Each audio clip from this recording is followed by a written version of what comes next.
Sally had been living with her husband Henry for many years in their suburban home.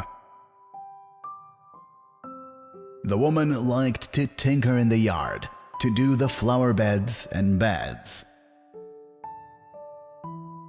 Henry, despite the business, which took a lot of energy, was a real jack of all trades. Everything that broke in their household, he put in order. But that has changed recently.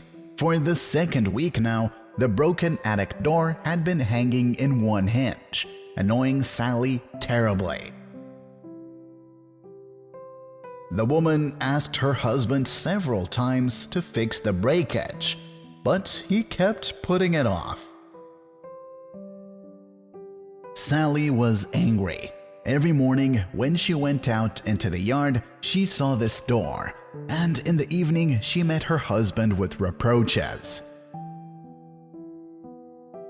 The couple quarreled more and more often. Any little thing could turn into a grandiose scandal.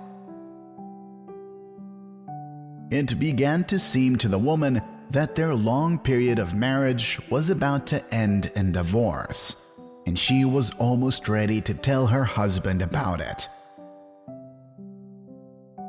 One day, when Henry was not at home, Sally's friend Emmy came to visit her.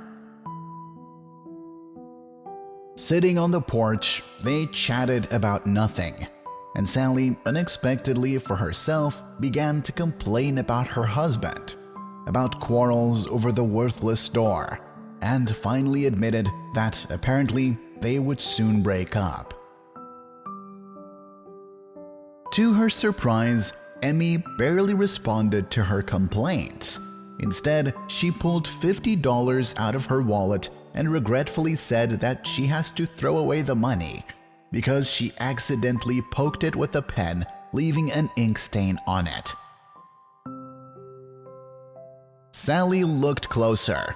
The spot on the bill turned out to be so small, like a pinhead. She asked in amazement what kind of nonsense Emmy was saying, because the money could still be used for its intended purpose. In response, Emmy asked if Sally was going to do something stupid, deciding to divorce because of some attic door.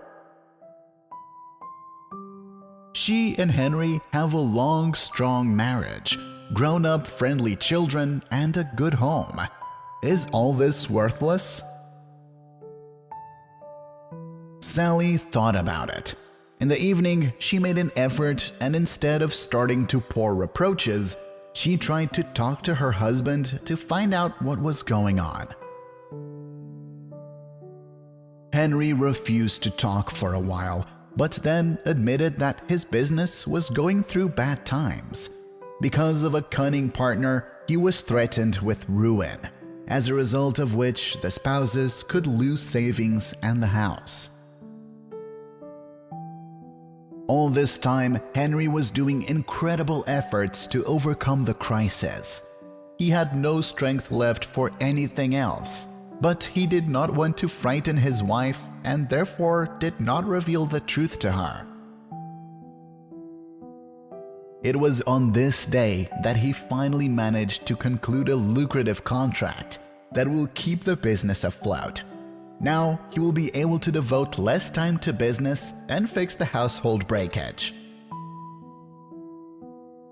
Sally was ashamed to realize that she had made life very difficult for her husband, who was trying to save them from bankruptcy. It was necessary to immediately talk to him calmly and openly, and not to wag her own nerves and her loved one because of nonsense. Focusing on the negative little things, you do not see the beautiful things that surround you, and you can miss them out your hands.